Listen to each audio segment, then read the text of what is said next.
Hi guys, naglakad-lakad tayo no. Yung mga pusa dito ba is mahiyain.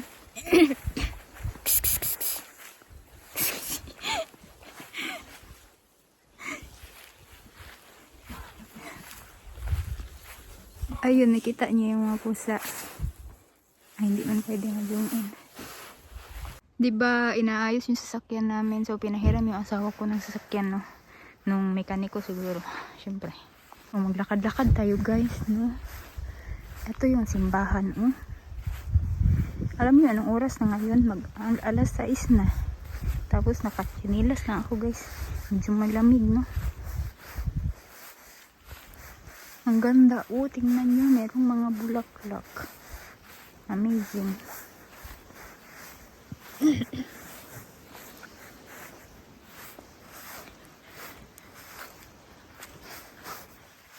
Ano to? Tanim. Etong simbahan na to, guys, is ito yung nag-iisa na private na simbahan dito sa Latvia, no? Nag-iisa, guys. So, once a month daw is once a month daw is nag-held ng misa dito, no? Tapos, pwede rin yata mag-rent dito ng kasal. Mag-held ng kasal ba? Mag-rent kayo dito sa lugar na to. Pwede, guys, kasi nakwento nung may-ari na meron daw nag-held ng kasal dito dati. Diba? Sarili yung simbahan. Ang galing. Ayan, oh. Binili ng anak ng may-ari nito ba. Anak nila binili. Tapos ni-renovate nila kasi sobrang tanda na rin ng building na iyan, no. So, naghihintay siya. Sabi ng may-ari, meron daw silang 8 pusa dito. 4 sa mga pusa is buntis. Dito tayo, guys. Dito, oh. Sobrang ganda naman ng view na iyan. Eto, traktor yan, guys. Nakalimutan ko ano pangalan ng traktor niyan, but sa Russia yan siya ginawa na. Ayan pala nakasulat. Vladimirets. Yan. Yung paborito namin na vlogger sa Russia, diyan nakatira sa Vladimir. Yung lugar na yun, sila yung naggagawa ng ganito na tractor. Pwedeng daw. Wait for me.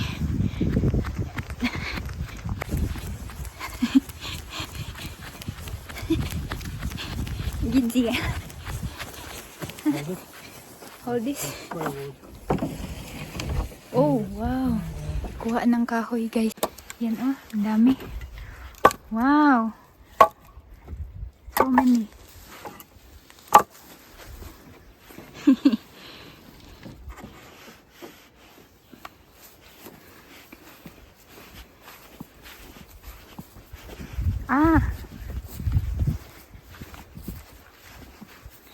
Magsisiga yata dito, oh, sa greenhouse.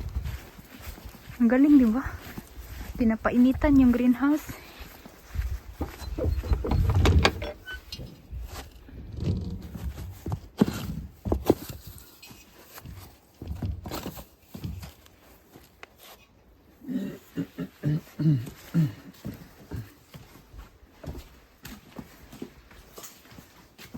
Uy, sarado natin, guys, kasi para hindi magpasok yung lamig.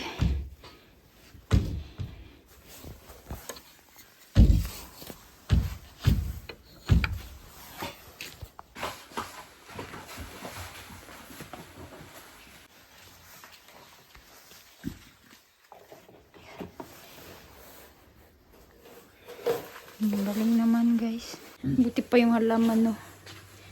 Merong heater. Sana all.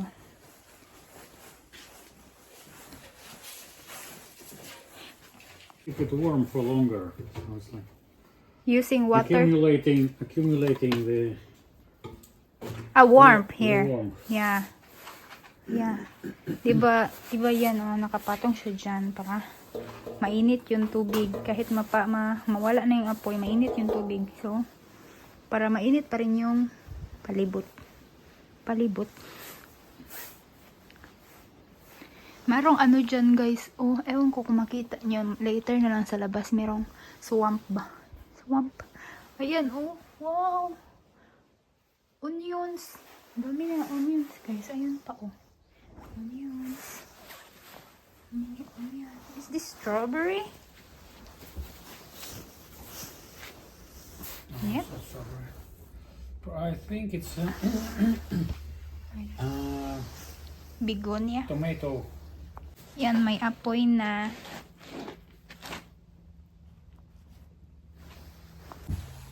Lakad tayo dito sa labas. Sobrang ganda talaga dito guys. Iwan ko lang yung asawa ko dyan.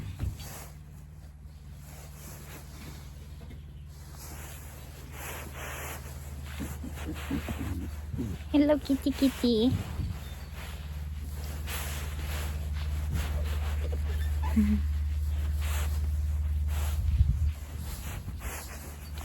Merong swamp dito guys, oh.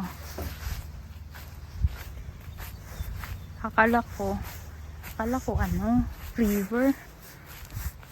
Ayun, oh. Ayan, oh. Meron daw beaver dyan nakatira. Diba, ang galing. Kinukuhanan lang daw ng mga soil. Kaya naging swampy.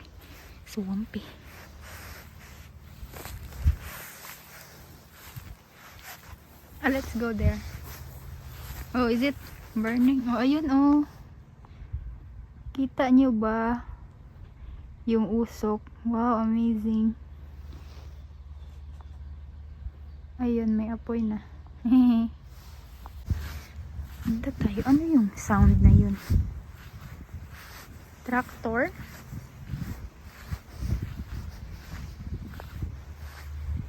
Is this cherry blossom? Looks like an apple tree. Apple? Ah. Minsan merong mga cherry blossom guys ba? Normal lang sa kanila guys. Merong cherry blossom ba? Tayo dumadayo pa tayo sa ibang bansa para makaano ng cherry blossom, no?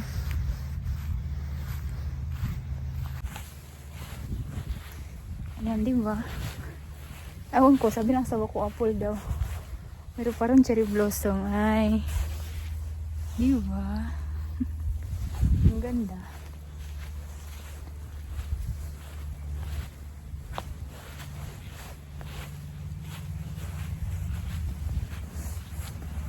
Ang ganda dito guys, as in. Ewan ko kung mabibigyan ba ng hustisya ng cellphone ko. Yung itsura ng lugar na ito. Ayun yung may-ari na. Ang ginagawa niya. Nag-ano ng lupa, no? Ang galing.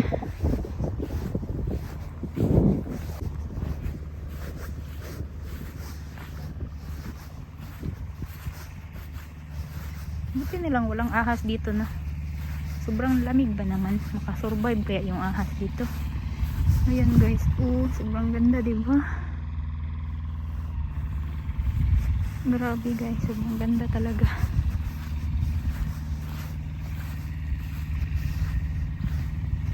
Merong paduyan.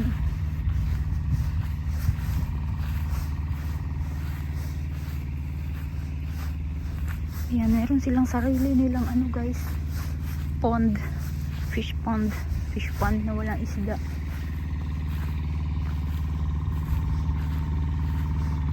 Ayan, diba? Super nice. Lakad-lakad tayo, no? And meron pang araw guys, kanina whole day wala talagang araw. Buti na lang lumabas ako ngayon, no? Lakad-lakad tayo dito. Ayan, ang sobrang ganda dito guys.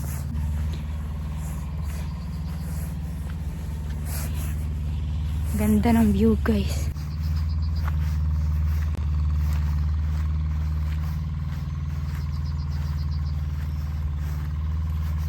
Ang ganda. Lalo na siguro pag summer na guys. Sobrang ganda siguro dito ba. Ayan oh, merong pa-plug ng Latvia. Ayun yung asawa ko. Ayan siya guys. Diba? Ang ganda. Merong paupuan oh.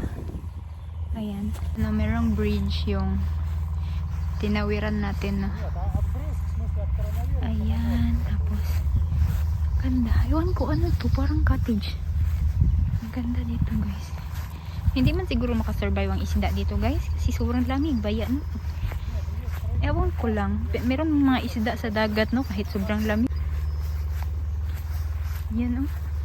May mga pa-flowers guys. Grabe na mga flowers. Yan ay. Ang ganda-ganda. Madusmo ta dili. Tugno kayong tubig guys. Ang ganda-ganda guys. As in. Ayan oh. Ewan ko ano yan dyan. Pero sa kanila yata pa rin yan.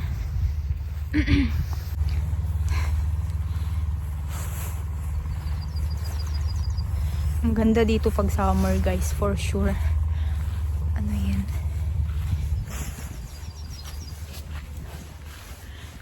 Diba?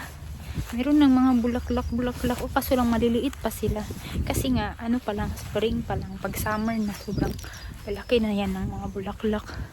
Ah, ilaw pala. Ayan, ilaw. No?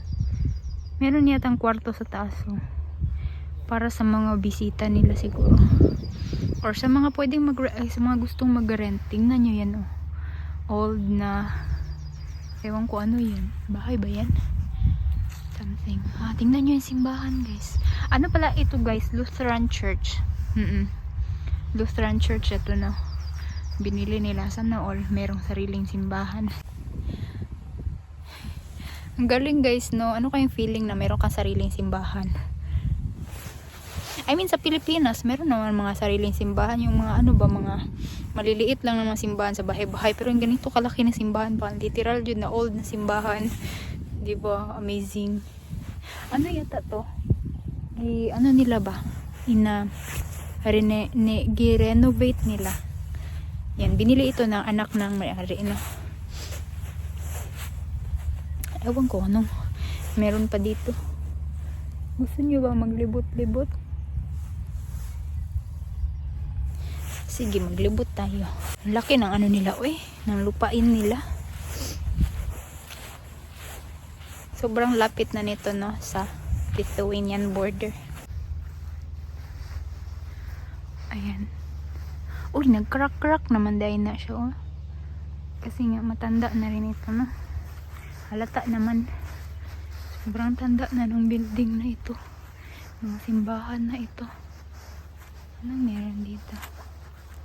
Ayun, oh. Yung swamp.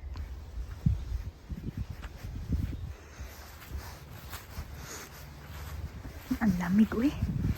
Grabe, ang lamig. Ang hangin kasi, guys.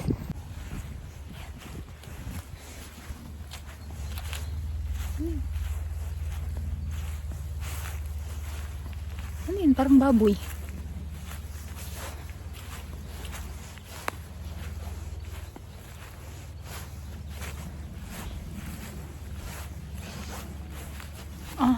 Oh. Dito na side.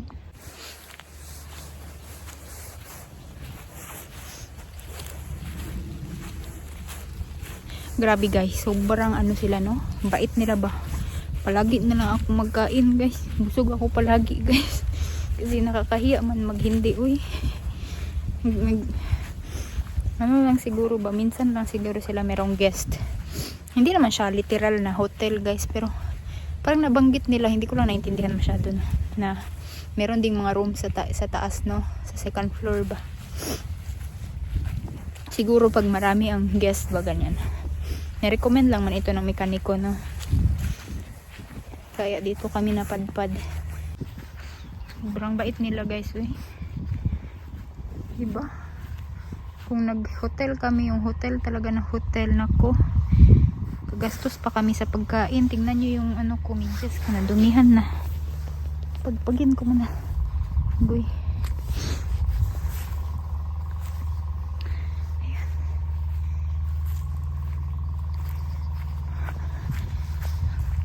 Ganda. Pwede mag-upo dito. Baka maano to, no? Nagkabook na ba? Okay pa man di ay. Okay pa siya, guys. Diba? Nice.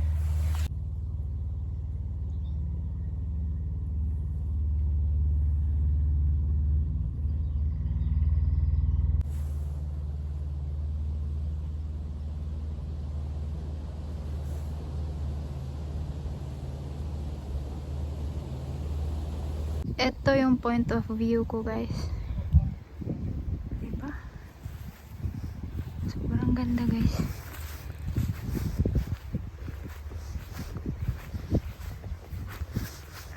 Ba't ako tinatawag ng asawa ko?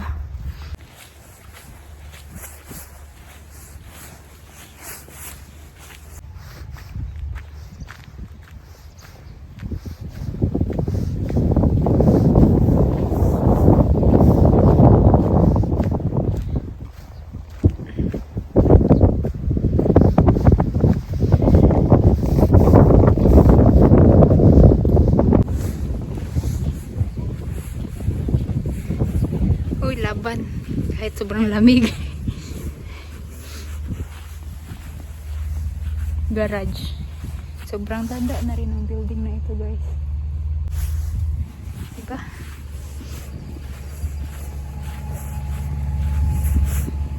Ладно, жена видео снимет это самое видео.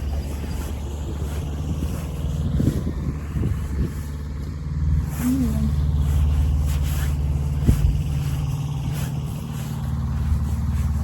Oh, this Latvian guy, he made his own excavator.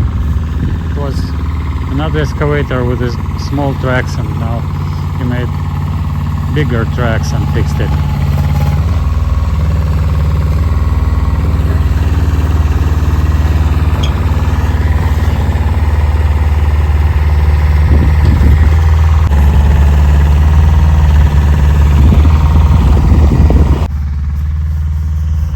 Meron palang neighbor dito. Oh, hindi ko napansin kahapon. Merong neighbor, guys.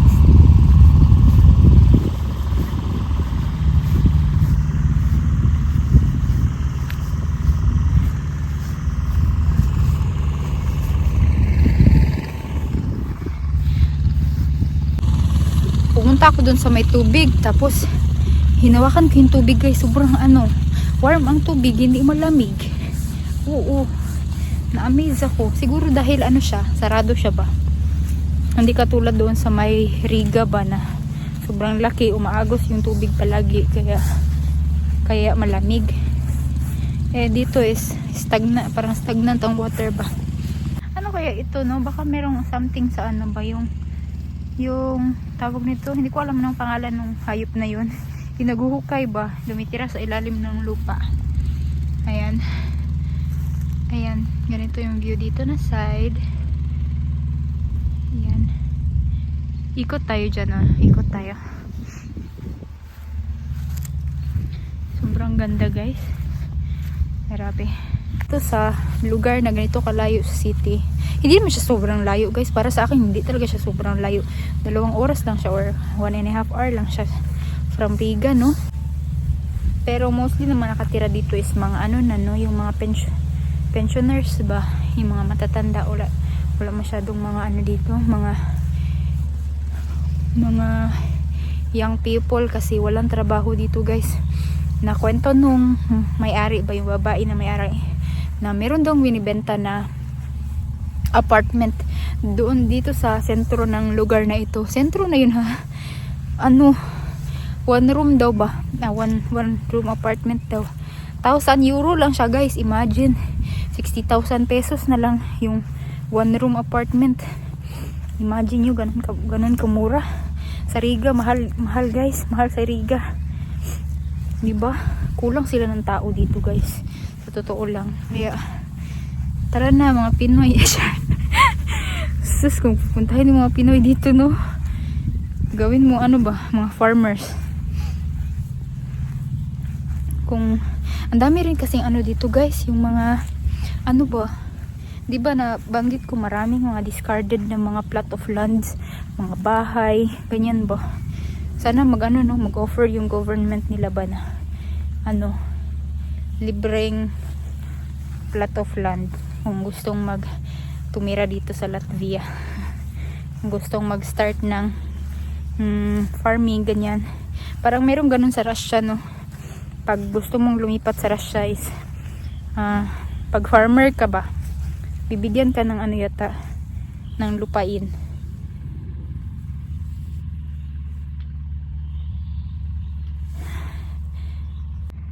Yan. Who is that? Ang liit niya, tignan. Sobrang peaceful dito, guys, no? Sobrang mura ng mga dito, guys. Lalo na yung mga discarded na mga lot.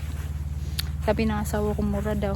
Pero yun na nga, mga ganitong lugar, malayo siya sa city. Siyempre, ang trabaho is nasa city, no? Pwede lang itong ganitong lugar sa mga pensioners na, sa mga matatanda, sa mga farmers. Kasi yun, mahirap dito, guys, kung kasi walang work dito, no? Pwede kaya dito dumaan? Dito tayo daan.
Tingnan natin kung meron pang usok yung chimney. Ayun, meron pang usok. Ito. Ano kaya tatanim nila dito? Patatas. Ayan, naghintay na sa akin yung isa. Grabe, busog pa ako, guys. Sobrang busog ko, no? Grabe. Oh, yun, merong year. Sobrang tanda na rin ito. Range 1963.